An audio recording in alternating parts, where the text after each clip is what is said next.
성경 봉독하겠습니다. 오늘의 말씀은 고린도후서 2장 12절에서 3장 5절까지 교독하시겠습니다. 제가 가진 성경으로는 288쪽입니다.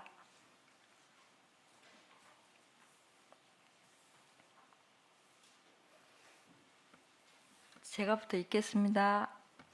내가 그리스도의 복음을 위하여 드로아의 이름에 주 안에서 문이 내게 열렸으되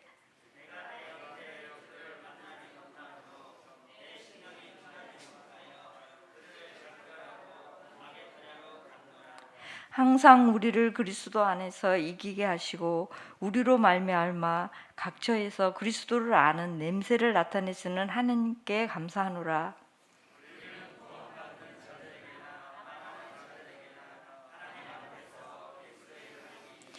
이 사람에게는 사망으로부터 사망에 이르는 냄새요 저 사람에게는 생명으로부터 생명에 이르는 냄새라. 누가 이 일을 감당하리요?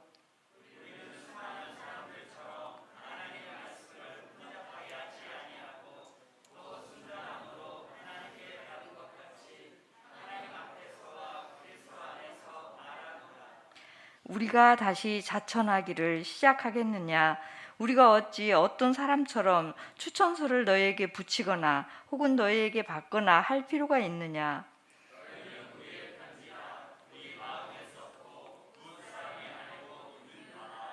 너희는 우리로 말미암아 나타난 그리스도의 편지니 이는 먹으로 쓴 것이 아니요 오직 살아계신 하나님의 영으로 쓴 것이며 또 돌판에 쓴 것이 아니요 오직 육의 마음판에 쓴 것이라.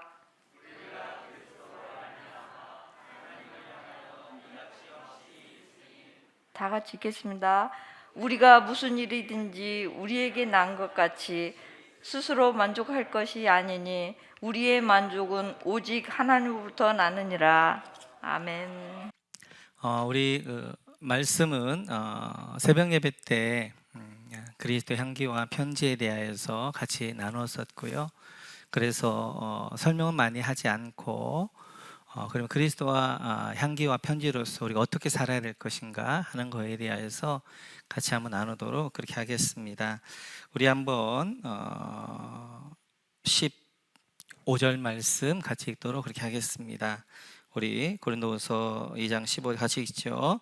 우리는 구원받는 자들에게나 망하는 자들에게나 하나님 앞에서 그리스도의 향기이니. 아멘. 오늘 고린도 교회에게 바울 사도는 두 가지를 이야기하죠. 우리는 그리스도의 향기다라고 이야기하는데요. 향기가 무엇인가에 대해서 말씀드린 바와 같이 꽃향기, 향수 같은 그런 향을 이야기하는 것이 아니라 여기서 이 향기는 제사의 향입니다. 레위기서 1장 9절 같이 한번 볼까요? 레위기서 같이 읽죠. 시작. 그 내장과 정강이를 물로 씻을 것이요 제사장은 그 전부를 제단 위에서 불살라 번제를 드릴지니 이는 화제라 여호와께 향기로운 냄새니라. 아멘.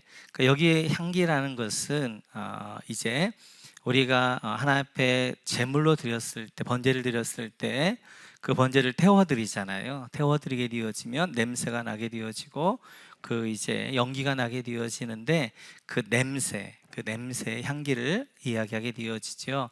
그래서 구약에는 이렇게 제물을 드렸다면 신약의 제물은 이거지요. 우리 한번 로마서 12장 같이 한번 읽겠습니다. 같이죠. 시작. 그러므로 형제들아 내가 하나님의 모든 자비하심으로 너희를 권하노니 너희 몸을 하나님이 기뻐하시는 거룩한 산 제물로 드리라. 이는 너희가 드릴 영적 예배니라. 아멘.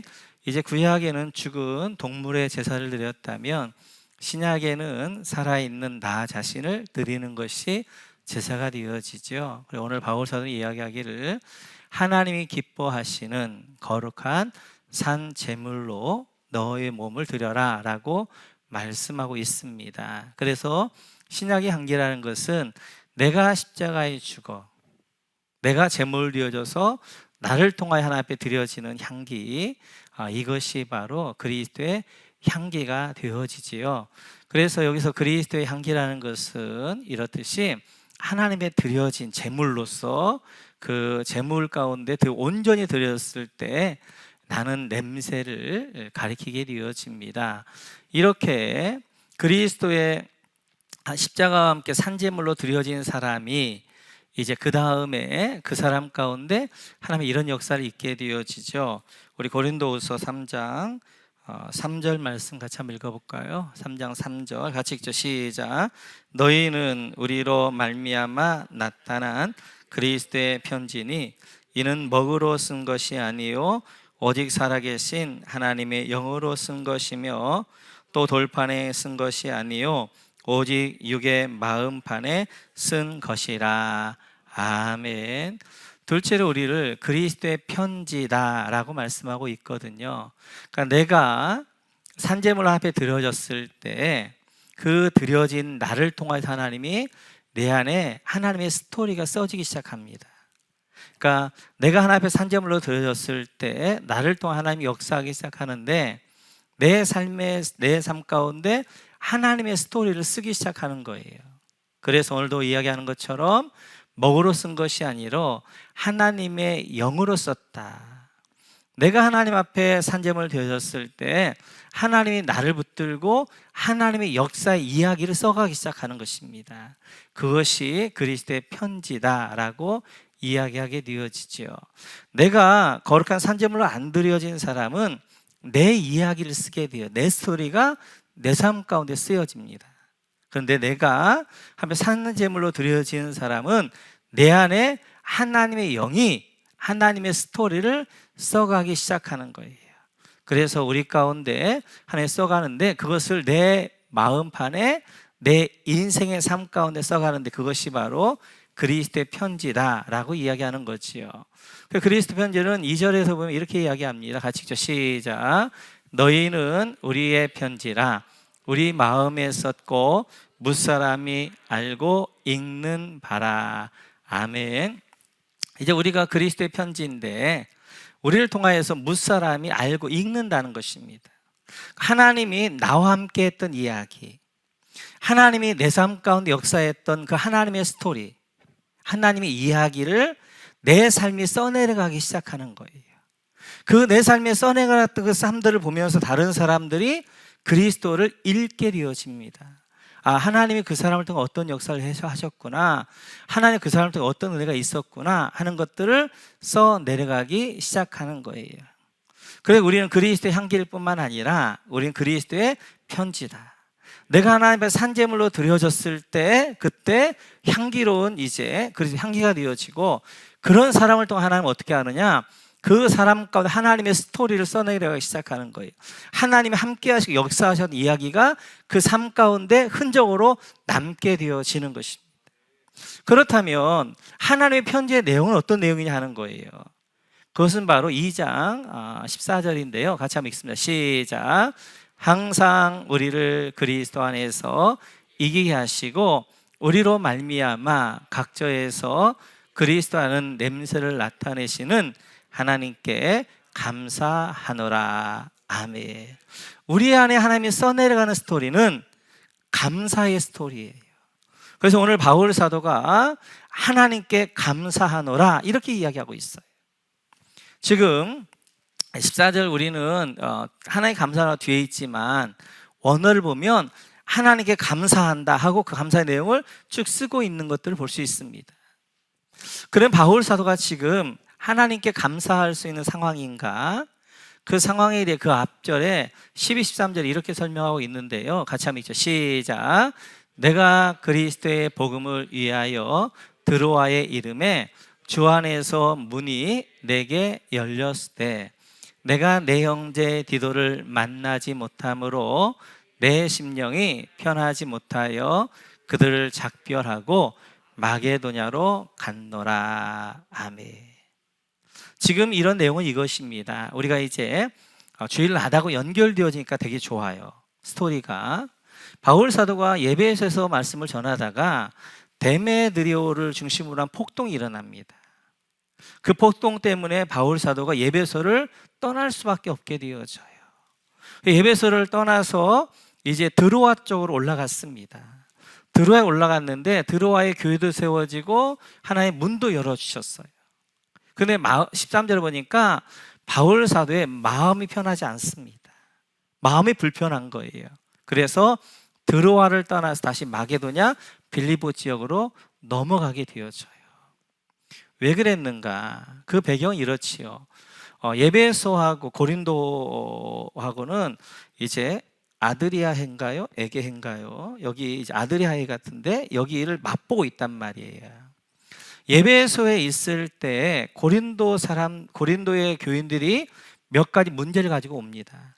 고린도 교회에 이제 분파에 대한 문제, 결혼에 대한 문제, 음행에 대한 문제, 우상 제물에 대한 문제, 부활에 관한 문제, 사랑 은사에 관한 이런 여러 가지 이제 문제들 가지고 오게 되어져요.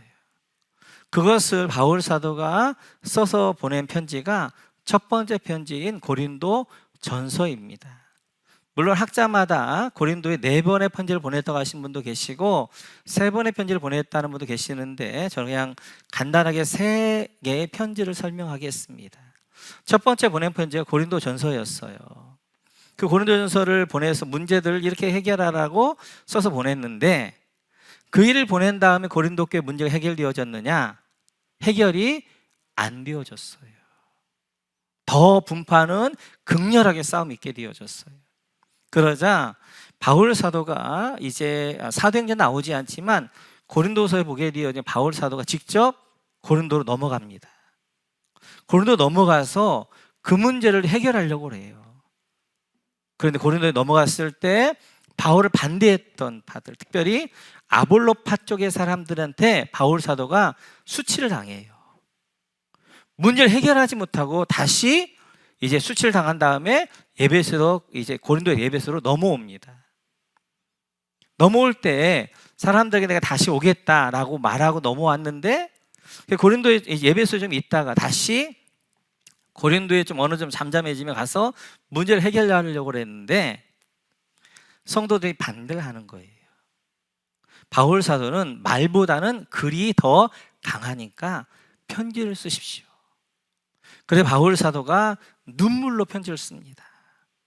이제 정말 그들을 사랑하는 마음으로 눈물로 편지를 써서 누구의 손에 들려서 오늘 보니까 내 형제 디도의 손에 벌려서 눈물의 편지를 고린도에 보냈단 말이에요. 그 눈물의 편지를 보낸 다음에 바울 사도의 마음은 이제 이 문제가 어떻게 해결되어졌는가 이 관심이잖아요. 그런데 에베소에서 바울 사도가 쫓겨나 이제 폭동 때문에 떠날 수밖에 없었단 말이에요. 배를 다 드로아에서 만나기로 했는데 드로아에 있는데 겨울이어서 배가 움직이지 않는 거예요. 드로아에 있는데 이 디도의 소식을 못 듣습니다. 마음이 불편한 가운데 그래서 디도가 육상으로 올라오기 때문에 바울 사도 육상으로 마게도에 넘어가서 빌립보 쪽에 넘어가서 이제 만나게 되어지죠. 지금 바울 사도 형편은 어떤 형편이냐면 에베소에서는 폭동 때문에 쫓겨났다고요. 앞으로 가야 되는 교회인 고린도 교회는 분파적인 문제가 또 교회에 심각한 문제들이 있어가지고 편하지 못하단 말이에요. 그 상황 가운데 있는 거예요. 그러니까 지금 에베소도 못 가고 고린도로도 못 가고 아직 디도에게 소식이 안 왔기 때문에 불편한 가운데 있는 그때 바울 사도가 14절에 뭐라고 말하고 있냐면 내가 하나님께 감사한다 이렇게 이야기하고 있단 말이에요. 지금 바울 사도의 일들은 감사할 일이 아니잖아요. 어떻게 보면 원망할 수도 있고 지금 앞도 막히고 뒤도 막히고 이리 갈 수 없고 저리 갈 수 없는 그 상황 가운데 있는 바울 사도가 오늘 14절에서 내가 하나님께 감사한다 라고 하면서 14절 한번 보여주시겠어요? 왜 감사하느냐? 이기게 하신 하나님께 감사한다는 거예요. 지금 바울 사도는 지금 상황 자체는 너무나 힘든 상황 가운데 있는 거예요. 예배 상황도 어렵고 그리고 고린도 상황도 어렵고 앞으로도 못 가고 뒤로도 못 가고 그런 상황 가운데 있는 바울 사도가 감사하는 이유가 무엇인가? 이기게 하시는 하나님 우리가 감사한다는 거예요. 이기게 하시는 하나님. 하나님이 지금 내 형편은 비록 이러지만 바울이 경험한 하나님 항상 하나님은 합력한 선을 이루게 하셨고 이기게 하셨다는 믿음 가운데 지금 바울 사도가 감사하고 있는 거예요. 근데 어떻게 이기게 하느냐? 14절 앞에 보니까 항상해, 항상. 하나님은 90% 이기게 하시고 10% 지게 하시는 것이 항상 100% 이기게 하셨다는 거예요. 그 믿음 가운데 오늘 바울사도 어떻게 하고 있느냐? 하나님께 난 감사한다. 왜냐하면 항상 이기게 하신 하나님께 감사한다. 이렇게 고백하고 있는 것입니다. 바울 사도는 지금 그는 믿음의 고백을 하고 있는 거예요. 그래서 이제 감사의 고백하고 이게 되어지고 결국 하나님은 이 일을 통해 어떻게 하셔요? 정말 바울 사도가 믿은 것처럼 이기게 하셨던 거예요.